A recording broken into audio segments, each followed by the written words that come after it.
Bonjour à tous. Alors, bienvenue au 5e webinaire de restitution du projet ABAPIC. Donc, ABAPIC pour accélération du biocontrôle et des agroéquipements pour la protection intégrée des cultures. Donc, c'est un projet qui a été financé dans le cadre du plan France Relance. Donc, vous pouvez voir le logo en haut à droite. C'est un projet centré sur les freins méthodologiques pour le positionnement des produits de biocontrôle, mais qui peuvent être travaillés dans un temps court. En effet, le projet a duré 18 mois de 2021 à 2022 et il a mobilisé de nombreux partenaires techniques dont vous pouvez voir les logos ci-dessous.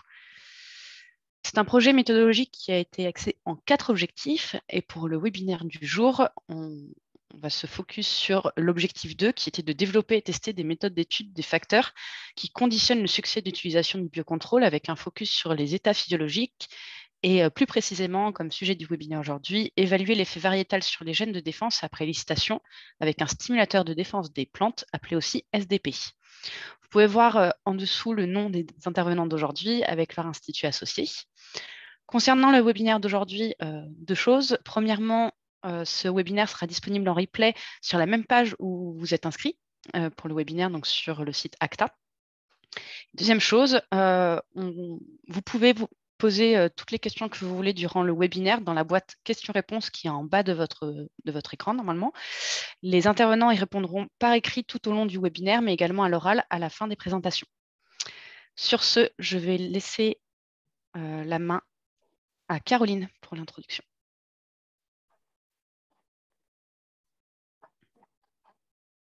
Allez, c'est parti. Bonjour à tous. Alors, Caroline Boutsoula, moi je suis de l'Institut français de la vigne et du vin et là, je vais vous faire une brève introduction, notamment sur les SDP. Donc, qu'est-ce qu'un SDP, hein, très brièvement? Donc, SDP pour stimulateur de défense des plantes, aussi appelé SDN, parfois pour stimulateur de défense naturelle. Donc, en fait, ce sont des produits ou des modes d'action aussi qui visent à activer ou éliciter les défenses du végétal. Et par ça, en fait, par cette activation et élicitation, on a une induction d'une forme de résistance naturelle de la plante hôte. Donc, un petit schéma ici, juste assez simplifié. Donc, en fait, quand on a une attaque de pathogènes naturels, on a des substances ou des molécules qui sont émises par les pathogènes, qu'on appelle aussi éliciteurs, qui vont être reconnus par les récepteurs des membranes cellulaires. Et le fait de reconnaître ces éliciteurs, il va y avoir des signaux qui vont être transmis aux cellules pour mettre en place une chaîne de réaction de défense par les cellules elles-mêmes. Et donc, en fait, quand on vient pulvériser un produit de type SDP, on vient mimer cette action d'attaque pathogène avec ces éliciteurs qui vont être reconnus de la même façon et induire une chaîne de réaction. Par réaction de défense, il peut y avoir plusieurs types de réactions de défense. Donc, d'abord, des réactions de type structural avec des renforcements des parois végétales. C'est de la défense mécanique, hein, avec une lignification des cellules, des parois des cellules. Et on peut avoir aussi des réactions de type plutôt biochimique avec notamment la production de métabolites secondaires qui peuvent avoir des actions antifongiques, antimicrobiens et antioxydantes, ou de la synthèse de protéines de défense de type protéines PR. Alors, le constat qu'on a aujourd'hui avec ces stimulations de défense des plantes, donc ce pas des produits qui sont nouveaux, c'est étudié déjà depuis pas mal d'années. Et il existe pas mal d'articles scientifiques qui montrent qu'on a des bons résultats en laboratoire. Mais par contre, dès qu'on passe au champ, donc, on a des efficacités qui peuvent être très aléatoires, très hétérogènes.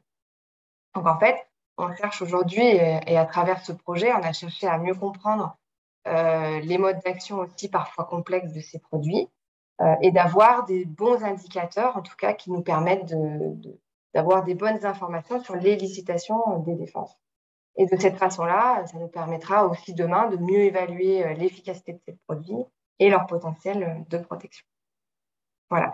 Donc, c'était pour une brève introduction. Je vais laisser la parole à Claire Vie qui va nous parler plus des aspects méthodologie utilisés.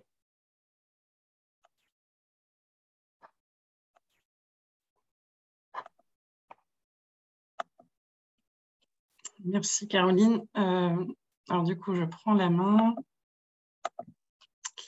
Alors, je vais, voilà, comme Caroline le disait, vous parler de la méthodologie pour suivre l'induction des gènes de défense chez les plantes après les prélèvements végétaux et comment on interprète les données. Alors, globalement, il existe différentes méthodologies pour évaluer des composés mode d'action SDP. Une approche assez globale qui est une approche plutôt transcriptomique, une approche plus ciblée comme l'outil QPFD qui a été développé par l'INRAE, notamment sur pommiers, vignes, tomates, pommes de terre, carottes, avec d'autres espèces végétales en cours de développement. Et à VG9, voilà, nous avons acquis la licence sur plusieurs de ces espèces végétales. Et il y a également d'autres approches, comme des approches multiparamètres, notamment l'outil BiomolChem qui a été développé par la plateforme BC2Graph, donc sur vigne, qui permet d'avoir des analyses de composés biologiques, mais également moléculaires et chimiques. Donc là, on va faire un focus sur l'approche transcriptomique ciblée par QPFD, qui est l'outil qui a été utilisé par les 3 instituts qui sont impliqués dans cette action du projet ABAPIC. Alors, l'outil QPFD, c'est une puce donc, qui permet d'étudier le mode d'action d'un produit SDP et qui se concentre sur l'étude de 28 gènes impliqués dans les réponses immunitaires des plantes. Donc, certains gènes ont été cités par Caroline, notamment les gènes impliqués dans la synthèse des protéines PR. Mais il y a également d'autres classes de gènes qui sont étudiés dans cette puce. Et il y a également 3 gènes de contrôle qui permettent voilà, de valider les données en cours d'analyse. Donc, cet outil permet de mettre en évidence 2 types de SDP, donc des SDP qui ont des effets directs, c'est-à-dire que lorsque le produit est appliqué, il va directement activer les voies de défense chez la plante sans même qu'il y ait la présence d'un bioagresseur. Et les produits SDP qui ont un effet potentialisateur, c'est-à-dire que lorsqu'ils sont appliqués sur les plantes, ils n'induisent pas de réaction particulière, mais lorsqu'un bioagresseur apparaît ou agit ensuite sur la plante, les réponses des plantes sont supérieures à un plant qui n'a pas été traité. Donc, c'est un produit qui va potentialiser les défenses des plantes. Donc, pour réaliser des essais de type QPFD, on réalise un essai sur plante relativement classique. Globalement, on réalise minimum 2 traitements pour bien visualiser l'effet d'un produit. Mais on peut réaliser également plus que 2 traitements. C'est notamment ce qui va être présenté par les autres partenaires du projet.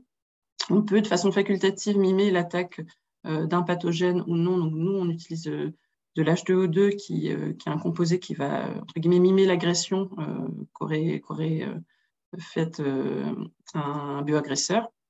Et ensuite, on fait des prélèvements avec différents temps de prélèvement, en général 1 ou 2 jours après l'attaque d'un pathogène. Et on peut faire une cinétique de prélèvement pour visualiser pendant combien de temps un produit stimule les plantes.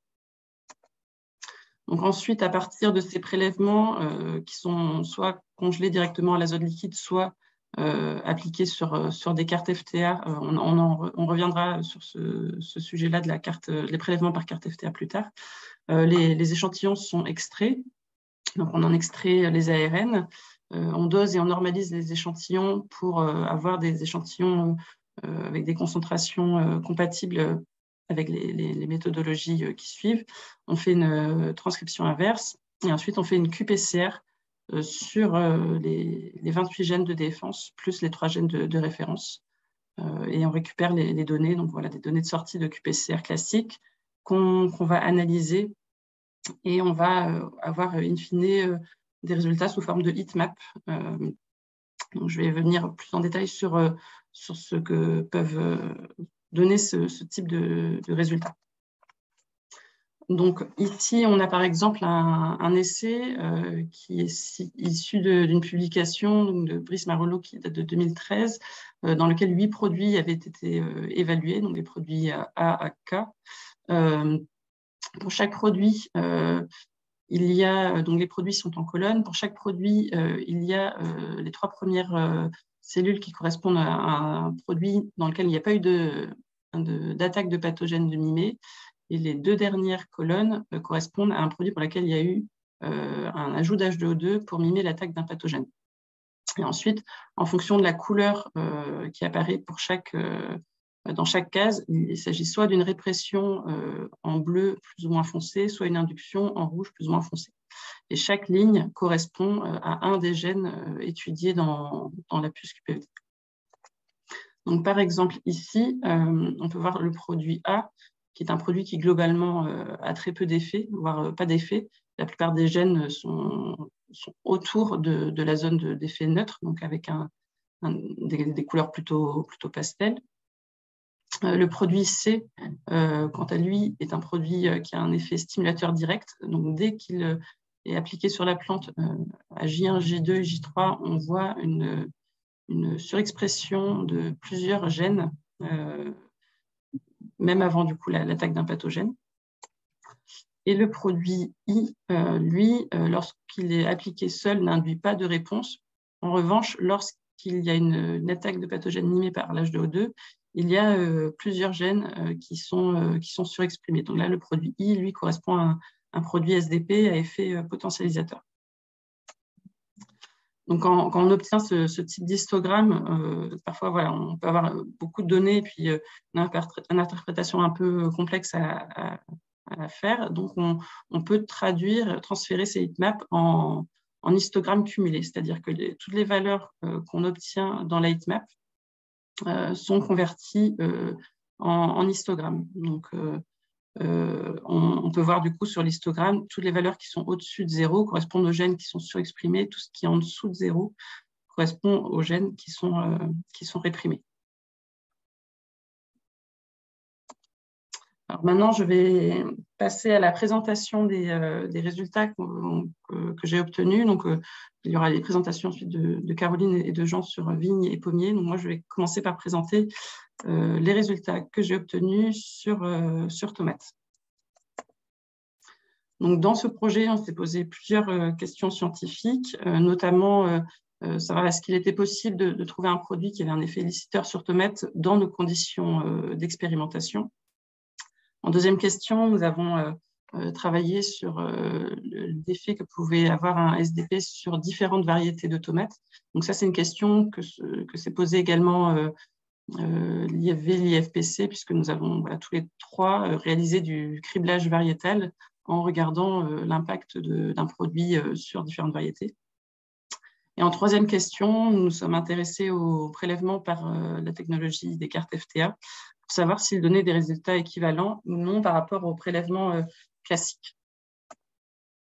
Donc, pour nos essais sur tomates, nous avons réalisé 3 réplicats techniques, c'est-à-dire que nous avions 3 pots de tomates pour chaque modalité et nous avons fait 2 réplicats biologiques systématiquement, c'est-à-dire que nous avons lancé l'essai avec une semaine de décalé dans les mêmes conditions pour ensuite moyenner les résultats des 2 essais.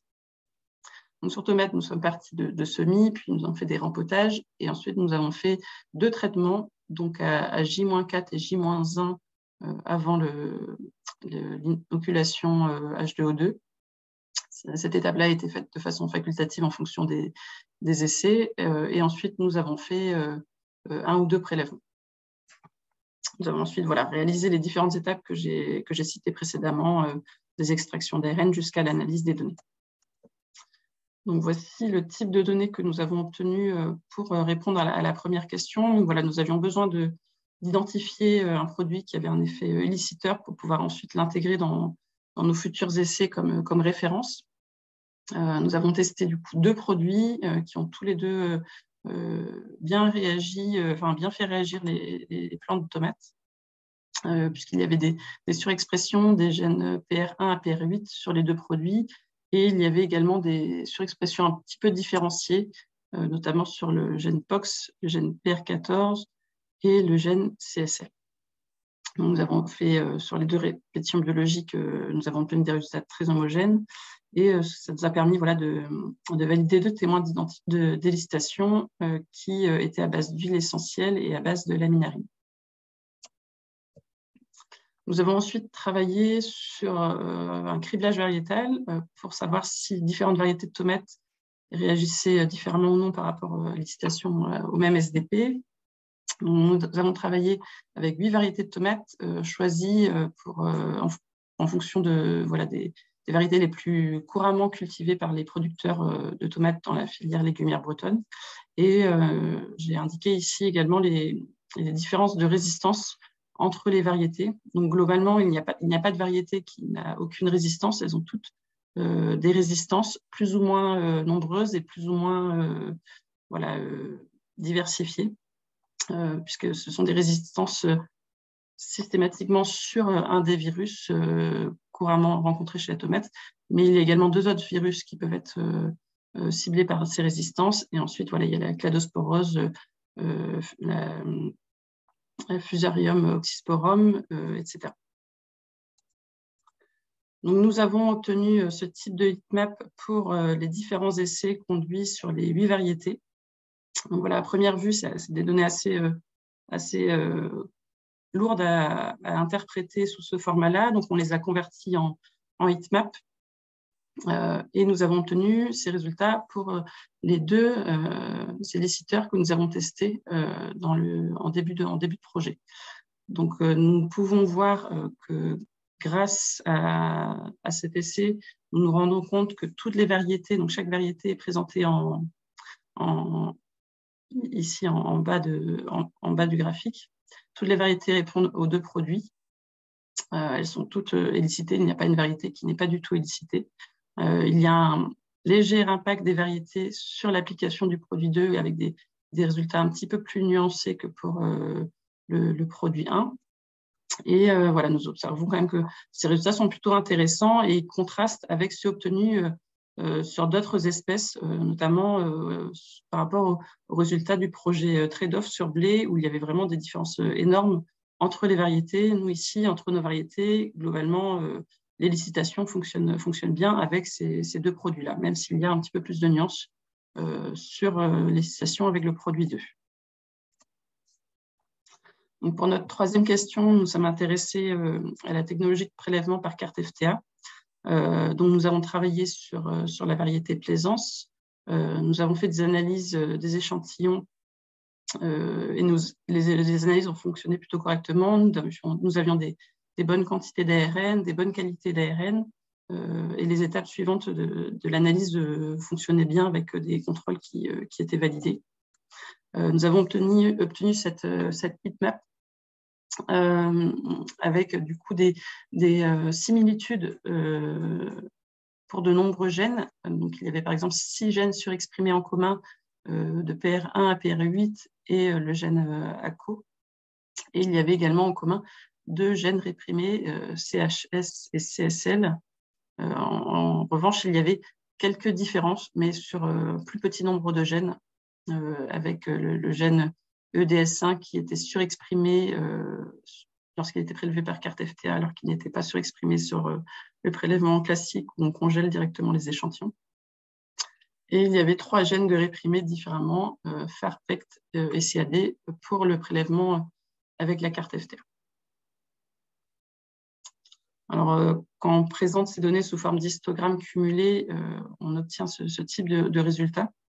Avec la première barre qui correspond au prélèvement avec l'azote liquide, donc prélèvement classique, et la deuxième barre qui correspond au prélèvement avec la carte FTA. Et on remarque quand même, voilà, s'il y a quelques différences sur certains gènes, globalement, comme la majorité des gènes réagissent de la même façon, on a une réponse plutôt homogène entre les 2 méthodes de prélèvement. Donc, on était plutôt satisfait de ces résultats, bien qu'il s'agisse de résultats pour l'instant préliminaires. Donc, ils seront à compléter par d'autres essais sur d'autres espèces végétales et d'autres essais également sur tomates pour valider la technique de prélèvement par carte FTA. Voilà, merci pour votre attention. Je vais laisser redonner la parole à Caroline qui va poursuivre la présentation.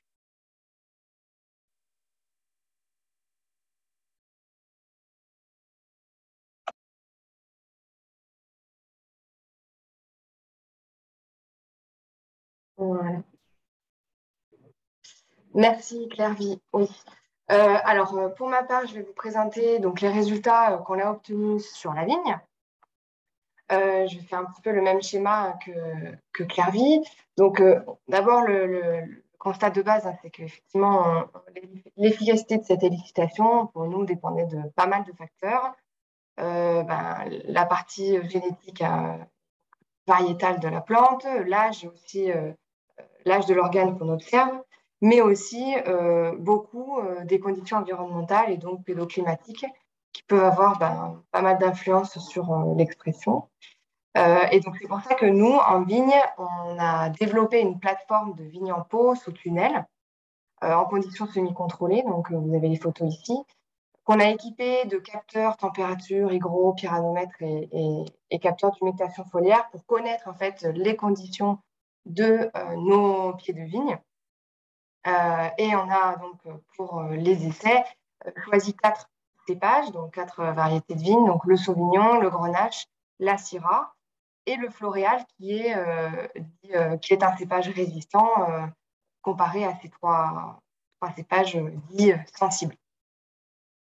Donc les questions scientifiques, nous, de base, qu'on s'est posées, hein, c'est qu'effectivement, quelle était la différence d'induction quelle différence d'induction existait-il selon le cépage et selon le type de stimulateur de défense des plantes? Et aussi, comment l'application en séquence générait une réaction plus forte au SDP. Le fait est qu'aujourd'hui, les préconisations soient plus sur 3 applications de SDP.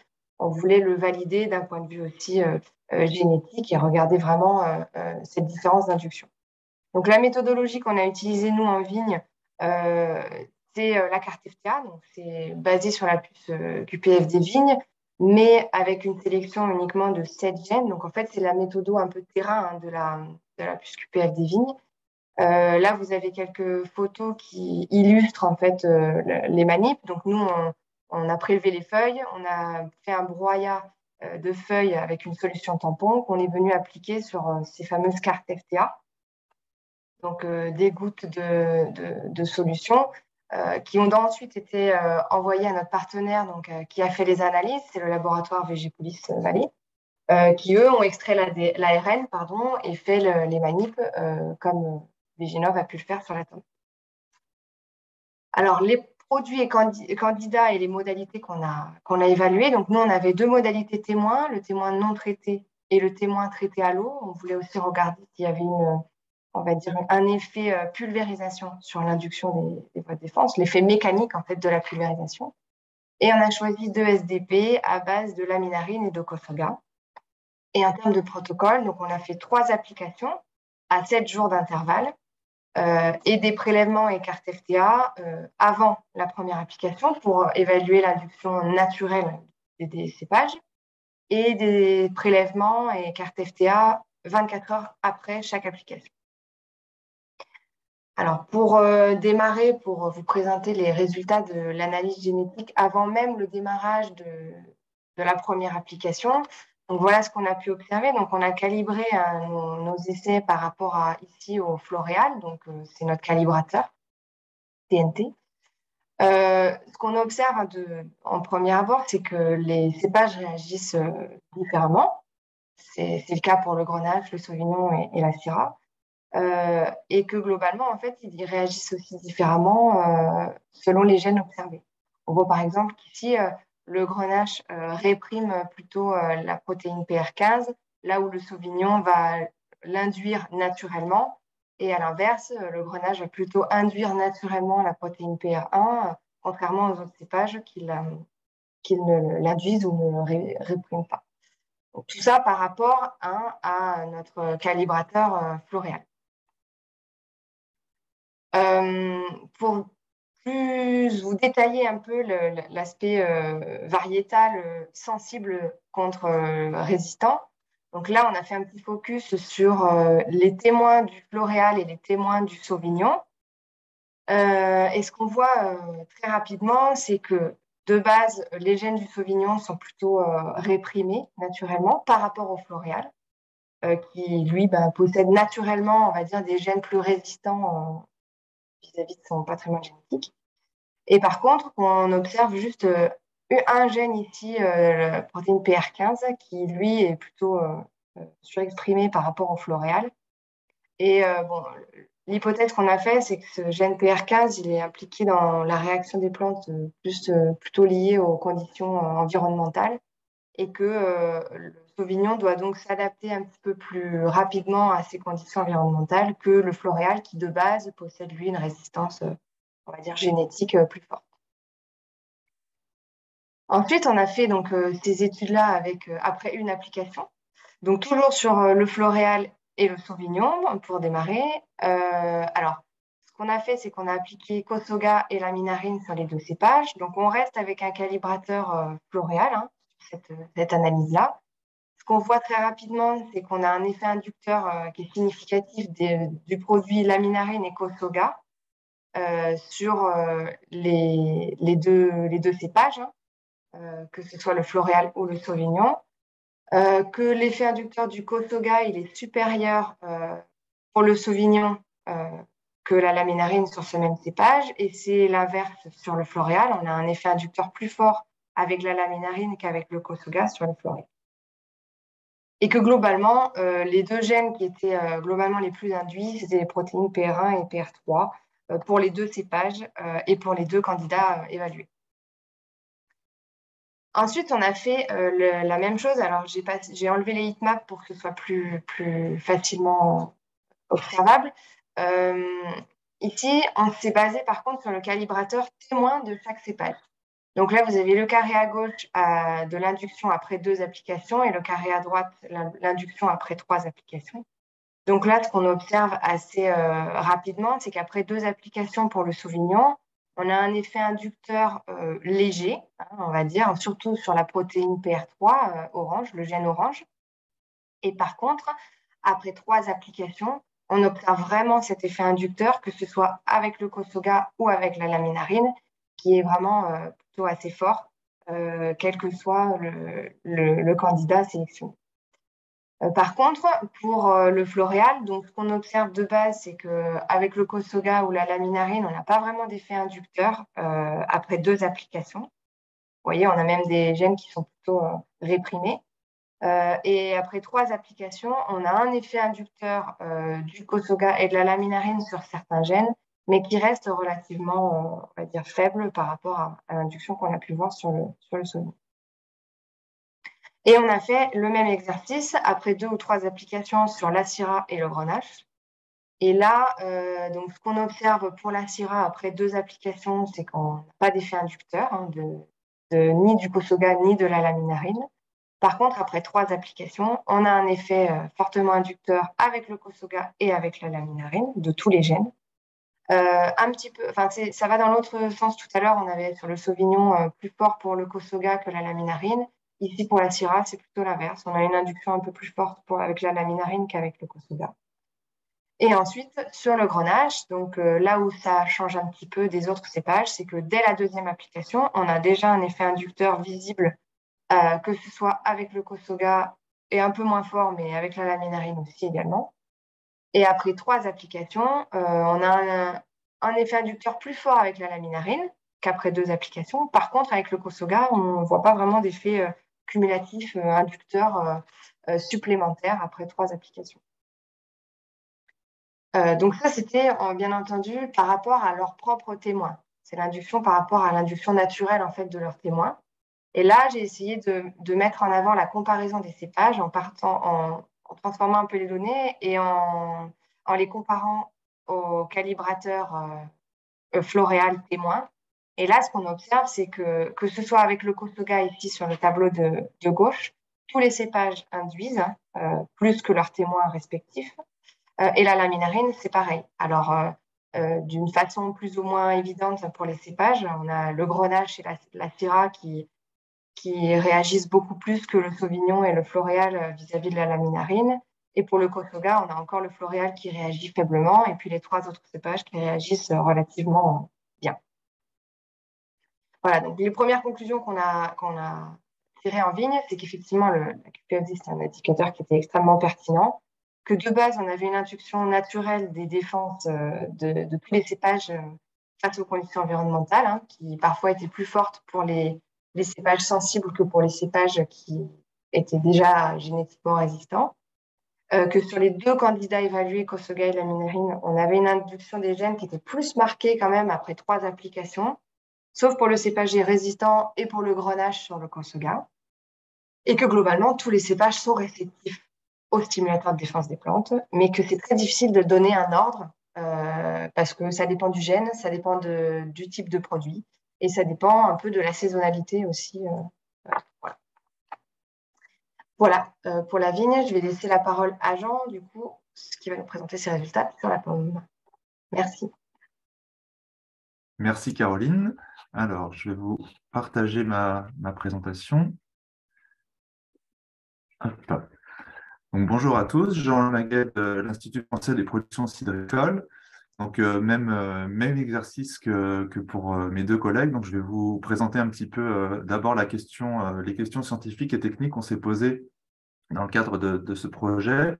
Alors, la première question, elle rejoint aussi les autres, c'est-à-dire voir si dans notre univers variétal en pommier à cidre, il y avait un effet sur l'induction des défenses en pommier à cidre. Là, du coup, c'est plutôt original pour la deuxième question, puisque on a mené 2 essais en parallèle. Un premier donc en conditions contrôlées en serre avec donc le partenaire Végépolis Vallée, et le même sur les mêmes variétés à la station cidricole, donc en Normandie, donc sur des rangs de pommiers adultes. Donc une question aussi technique était de savoir si les prélèvements qu'on allait faire en G avec les cartes FTA étaient adaptés et est-ce qu'on allait avoir des bons rendements pour analyser ensuite par QPFD. Alors le protocole, il est en plusieurs étapes. Je vais aller assez vite parce que ça se rejoint aussi avec Claire Vie et puis Caroline. Donc au niveau du concept de l'expérimentation, on avait un petit recul concernant ces expés-là. On a un contexte qui est assez particulier pour les variétés de pommiers cidricoles que je pense vous connaissez pas vraiment les noms puisque c'est des variétés très spécifiques par rapport aux pommes de table, puisqu'en fait on n'a pas d'exigence estique, donc on a des traitements, des niveaux d'IFT qui sont vraiment moindres et des niveaux de tolérance aussi aux maladies et aux bioagresseurs vraiment moindres. Et du coup, l'idée de tester justement des SDP, des produits de biocontrôle sur ces variétés-là est intéressante puisque justement on a plus de facilité à employer ces produits-là. Donc on avait sur des bases de première étude labo et terrain qui étaient réalisées dans le cas d'ARPEPS, on avait déjà un premier classement des produits SDP selon le potentiel de stimulation. C'était à la fois en pomme de table et en pomme à cidre. Et donc, un premier résultat aussi qui nous avait permis de comparer les niveaux de défense entre variétés cidricoles. Mais c'était très préliminaire. Et l'idée, là, dans le projet ABAPIX, c'est de poursuivre un peu les investigations à ce niveau-là. Donc, je l'ai dit tout à l'heure, il y avait deux expérimentations mises en place en 2022. Donc, le premier, ça a nécessité une commande préalable l'année précédente, puisqu'on est sur culture pérenne. Et donc, il y a la contrainte d'avoir le matériel végétal et donc faire les greffages de la variété voulue pour ensuite faire l'essai en serre. Donc, l'essai RG était à la station donc, en Normandie. Alors, voilà quelques petites photos pour illustrer. Donc, ça, c'est concernant l'essai en serre qui a eu lieu sur Angers. Donc, on a réceptionné les arbres en racines nues. Et donc, sur la photo de droite, ensuite, vous avez le dispositif en serre avec donc des arbres qui ont été rempotés et puis irrigués en goutte à goutte et ensuite avec le protocole qui vous a déjà été détaillé en termes d'application de prélèvement. Et ça, c'est l'essai au verger, donc c'est quand même un peu différent, avec un rang par variété et puis donc sur des arbres adultes sur une des parcelles de la station. Alors, en termes de modalités, on n'en a que 2.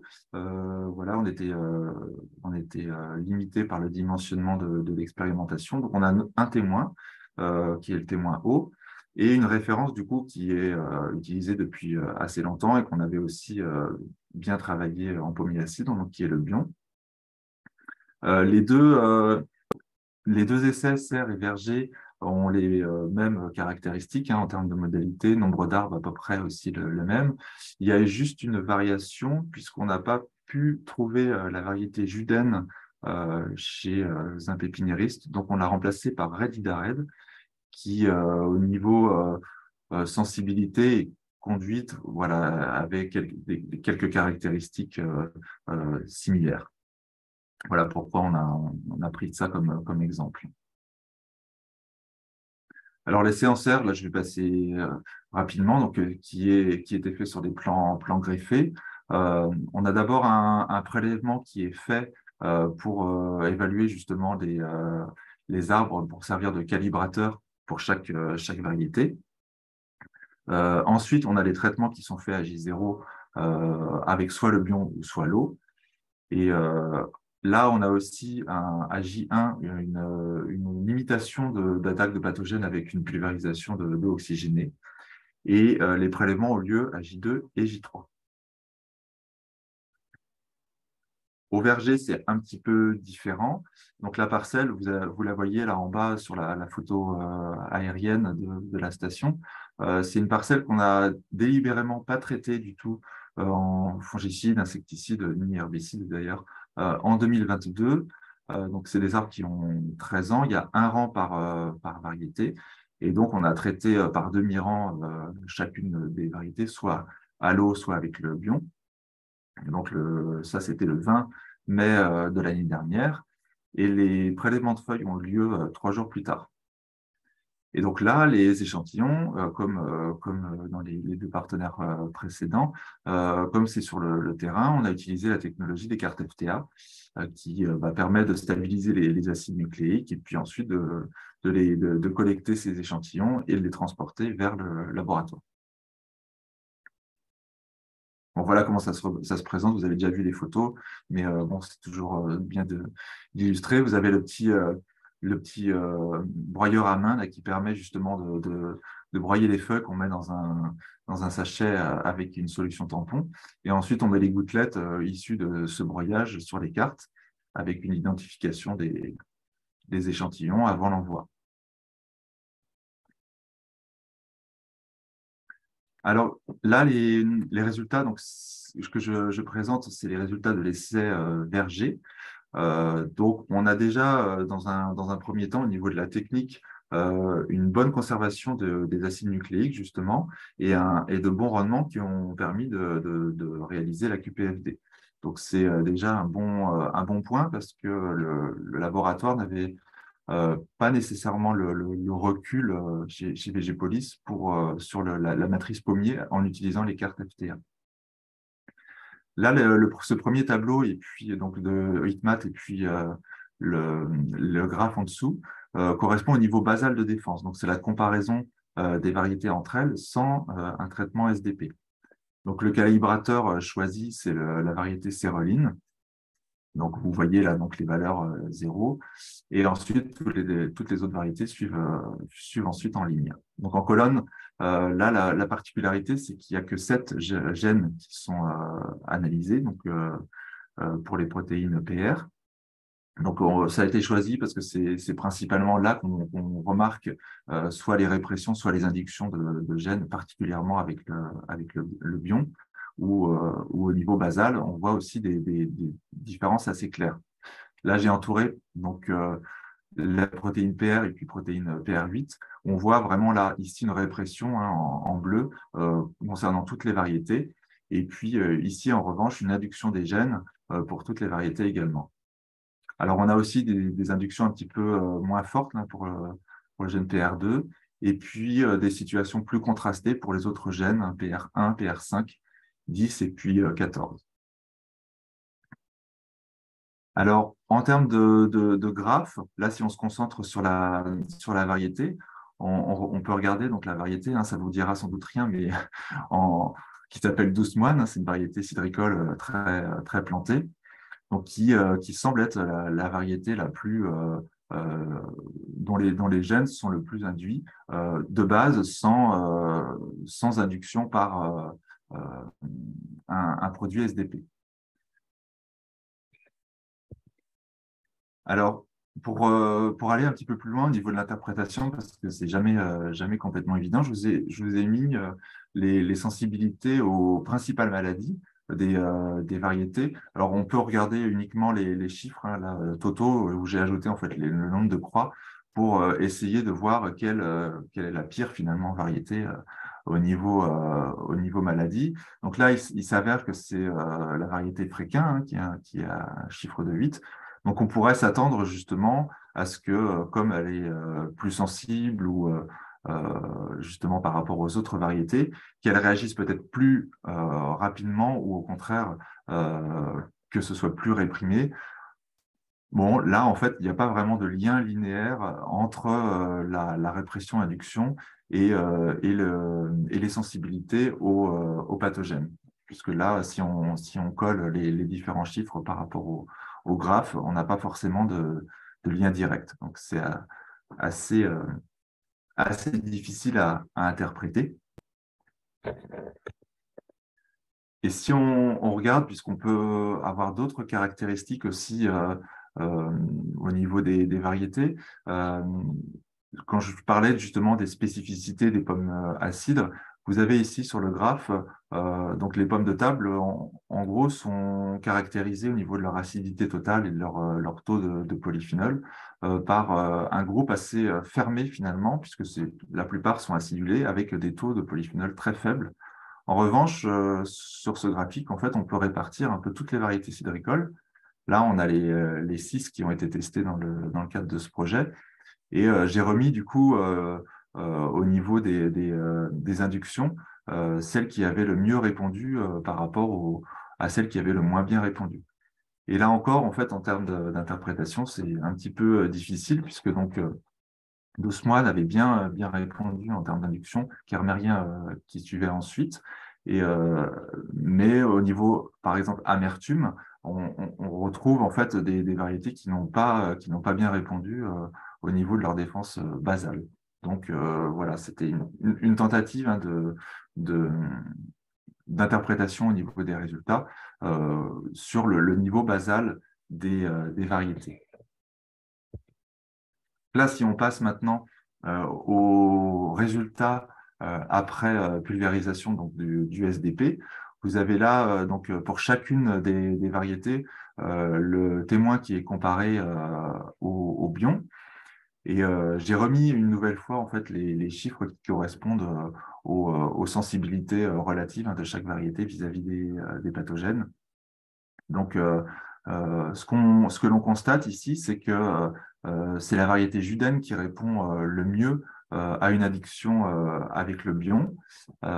Et ensuite vient la variété céroline. Donc, on pourrait se dire, bah, les variétés, on va dire, qui sont au chiffre de 7 répondent correctement.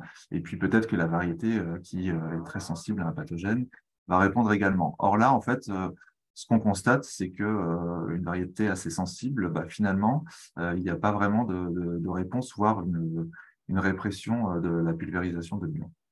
Donc, voilà, au niveau des résultats que l'on a obtenus dans le cadre de ce projet-là, les résultats sont encore en cours d'analyse sur la partie conditions contrôlées, puisqu'on a eu quelques soucis justement de rendement en acide nucléique, mais qui ont été réglés. Et du coup, on va pouvoir avoir les résultats, les comparer justement à l'essai Verger.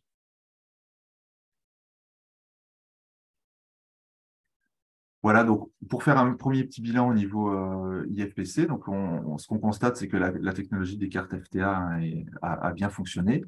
On a un premier screening du niveau basal de défense pour 6 variétés cidricoles hein, qui ont été cultivées dans les mêmes conditions et puis sans traitement, qui auraient pu fausser un petit peu les résultats.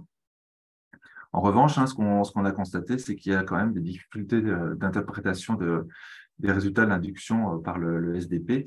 Et c'est vrai que comme là, on a un résultat et sans répétition, l'idée, c'est de poursuivre un peu ces travaux avec des répétitions sur plusieurs années.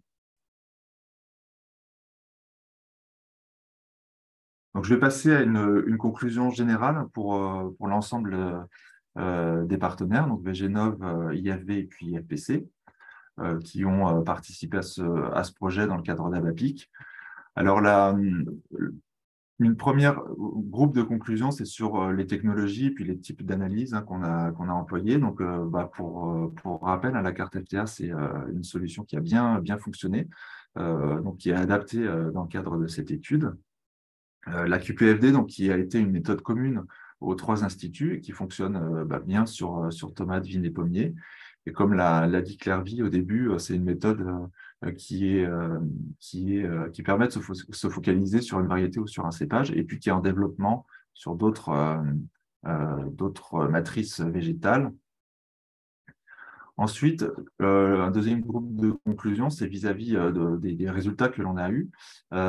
C'est vrai qu'il peut arriver que des attaques de bioagresseurs, que ce soit dans les essais en serre ou en extérieur, peuvent modifier justement les inductions de défense. On peut justement imaginer là sur notre verger que comme ce n'était pas traité, on peut avoir une attaque d'oïdium ou de tablure qui fausse un petit peu les résultats. Donc, il fallait choisir entre pas de traitement, traitements fongicides qui peuvent aussi induire des défenses dans la plante ou des attaques de bioagresseurs. Et l'interprétation des résultats, évidemment, avec des produits SDP au biocontrôle est quand même plus compliqué qu'avec des essais avec des produits qui ont des effets biocides, où on a des pourcentages d'efficacité qui sont quand même assez importants en général, et on a des situations plus claires à interpréter.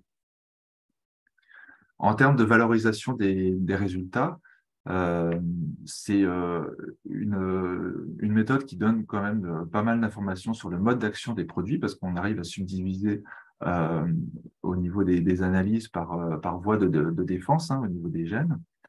Et il y a encore des liens qui restent à explorer entre justement l'induction des défenses par un produit appliqué sur une plante, et puis l'efficacité biologique que peut avoir ce SDP, donc avec des notations vraiment biologiques sur tel ou tel bioagresseur selon l'espèce végétale considérée. Alors, pour ouvrir un petit peu cette présentation en termes de perspective, donc je pense que vous avez compris qu'il y a quand même pas mal besoin de répétition au niveau des essais pour valider les observations et certaines tendances qui ont été dégagées. Les cartes FTA aussi, même si ça a bien fonctionné, il y a aussi besoin de validation pour être utilisé sur d'autres espèces. Donc la QPFD, j'en ai parlé, c'est en développement sur pas mal d'autres plantes. Alors, cette étude, les études par QPFD et puis les citations en général, ça peut être aussi un critère qui peut être intéressant à prendre en compte pour la sélection variétale, quelle que soit la plante, parce que les étapes de sélection, on regarde les bioagresseurs, on regarde les pores des plantes, leur type de conduite, etc. Et on pourrait éventuellement discriminer quand même des variétés un petit peu plus en amont. Je pense notamment en culture pérenne, où ça prend quand même beaucoup de temps de trouver, de sélectionner une variété. Et enfin, donc c'est une méthode aussi qui permet d'étudier d'autres facteurs que l'effet d'un produit sur une culture. Donc, notamment les effets de température, qu'elles soient basses ou caniculaires, de l'hygrométrie, le lessivage aussi d'un produit, si ça intervient rapidement, de voir s'il a quand même eu une efficacité ou pas, le pH ou les UV. Et on peut imaginer pas mal d'autres facteurs abiotiques qui impactent une culture, qu'elle soit en plein champ ou en serre.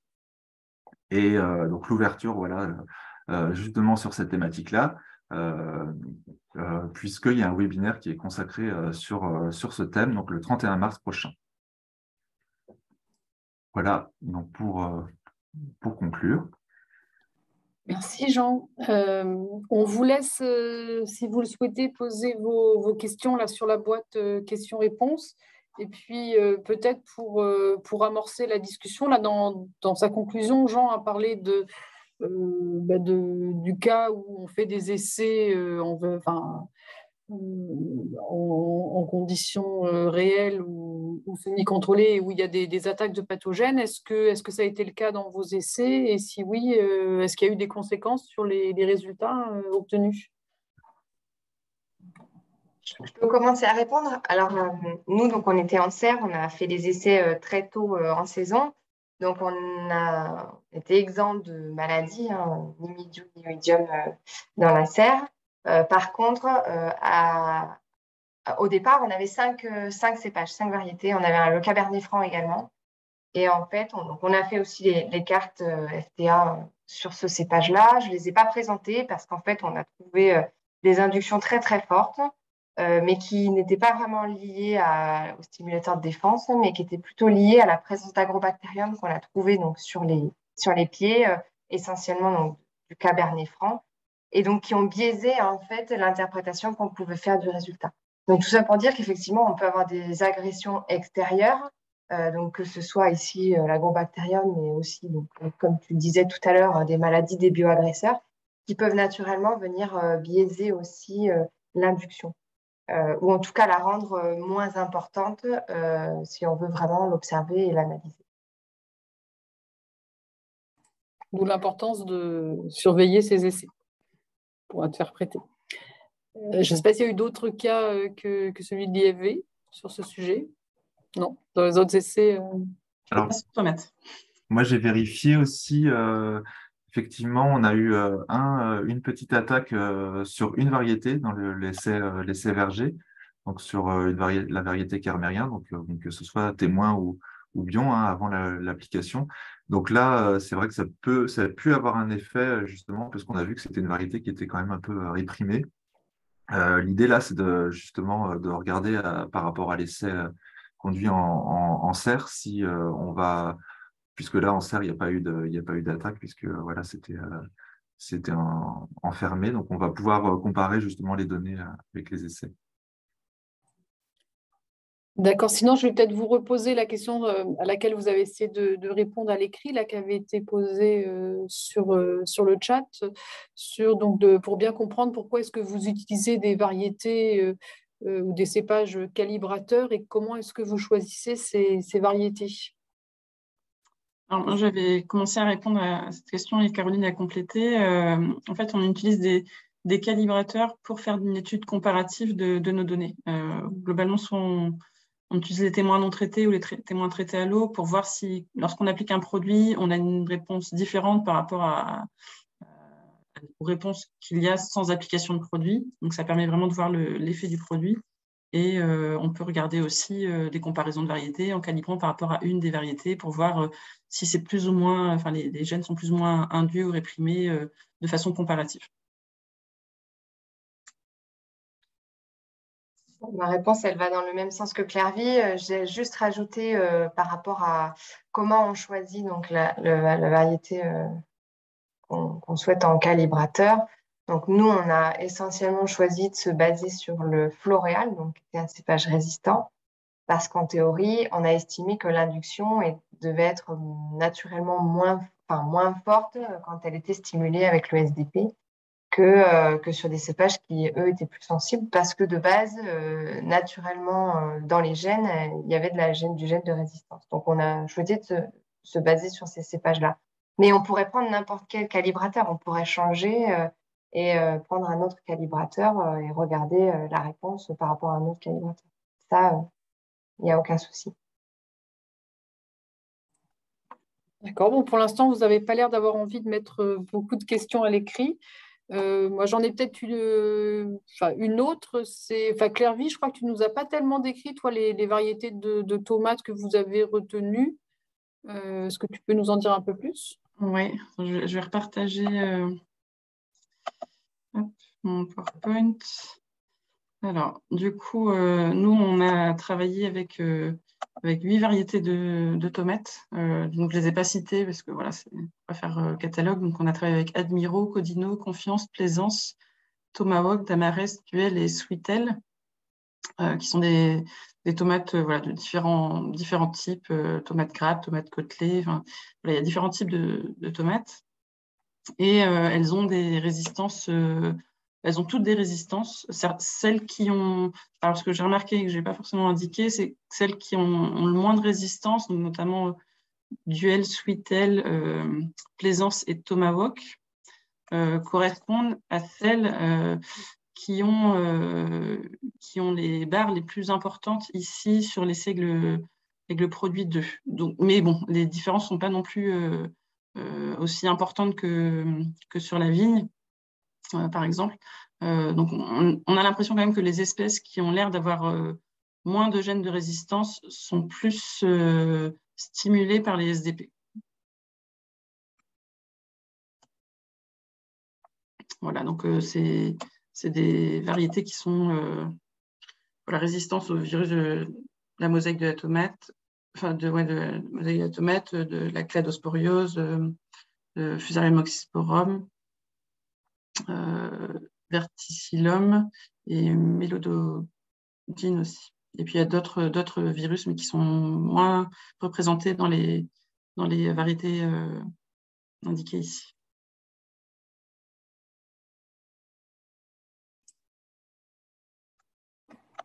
Bien, merci beaucoup. Je ne sais pas, voilà, on vous laisse une seconde si vous avez une dernière question que vous avez envie de soumettre au présentateur du jour. Et puis sinon, on va vous donner rendez-vous pour notre dernier webinaire. Non, Claire-Vie pardon, Lola, on enchaîne peut-être Écoutez, oui, on voit qu'il n'y a pas beaucoup de questions. Donc, je vais en profiter pour conclure. Donc, merci aux intervenants pour vos présentations. C'était extrêmement intéressant. Merci à l'invité qui a posé sa question également. Et pour rappel, du coup, ce webinaire sera disponible en replay sur la même page ACTA où vous êtes inscrit. Et le prochain webinaire se déroulera, et ce sera également le dernier webinaire ABAPIC, se déroulera vendredi prochain avec pour sujet quelle méthodologie pour évaluer l'impact des facteurs abiotiques sur l'efficacité des produits de biocontrôle. Et donc, je vous souhaite sur ce à tous une excellente journée, une excellente semaine. Et merci à tous. Merci beaucoup. Merci. Merci.